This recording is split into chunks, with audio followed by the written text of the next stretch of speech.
magandang araw po sa ating lahat mga kaibigan, no?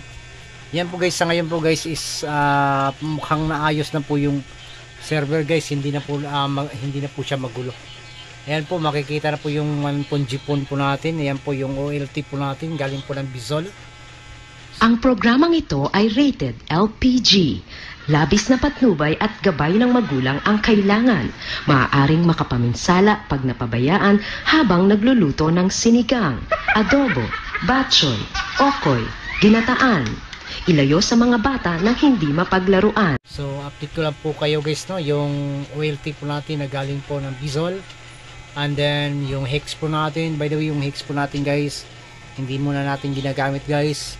Then itong TP-Link guys, si TP-Link is sa ngayon si TP-Link ginagamit pa natin si TP-Link guys for the reason na hindi muna natin nilagay dito si Piso Wi-Fi sa kay Microtik guys, L009 dito muna kay TP-Link. From now, yung speed naman po natin ni TP-Link ani L009 is wala naman pong problema guys, no?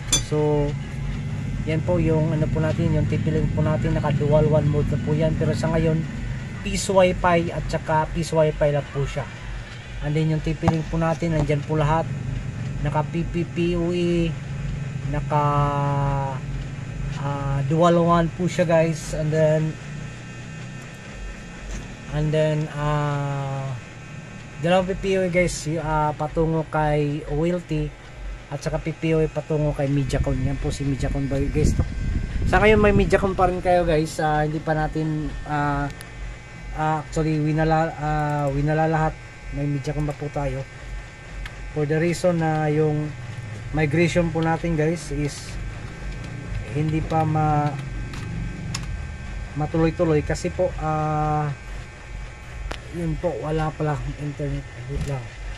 Kasi po guys is wala pa po siyang tawag po nito guys. Just wait for a minute po. Saksak muna natin to guys. Yan. So yan yung migration po natin guys. Hindi muna natin tinuloy guys for sa several times gusto na sana tayong mag-migrate. Kung makikita po natin dito guys sa wireless interface po natin guys,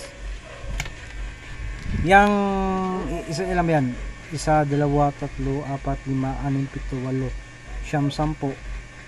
11, 12, 13, 14, 16. Yang 16 na client po yan guys is i-migrate po natin sana yan guys for the Jipon OLT na po siya. Pero sa ngayon hindi muna natin pinamigrate guys kasi kulang po tayo ng materials.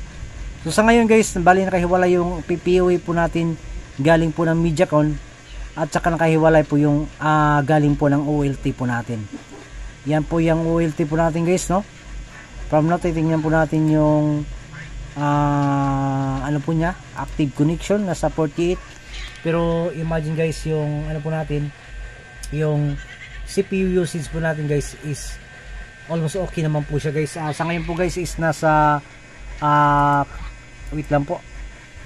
So sa ngayon po ay nasa ano po tayo ngayon, peak season ng paggagamit ng mga internet ng mga client po natin. By the way, yung mga client naman po natin guys hindi naman po masyado malakasan gumamit.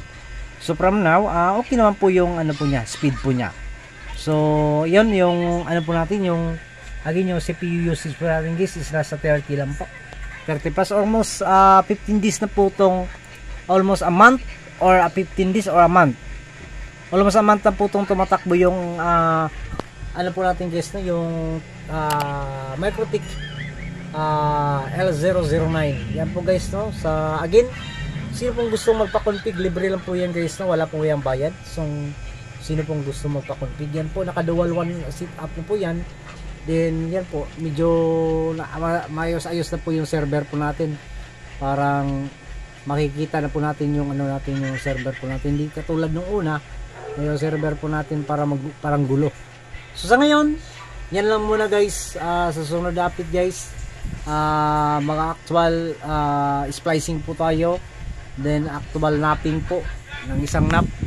Thank you guys sa pag-like, sa subscribe guys, no. Thank you sa lahat po ng nagsubaybay at maraming salamat po. This is Oxy TV guys. out muna tayo, and magandang araw po sa ating lahat. Mga kaibigan, thank you po. Maraming salamat po sa inyo lahat.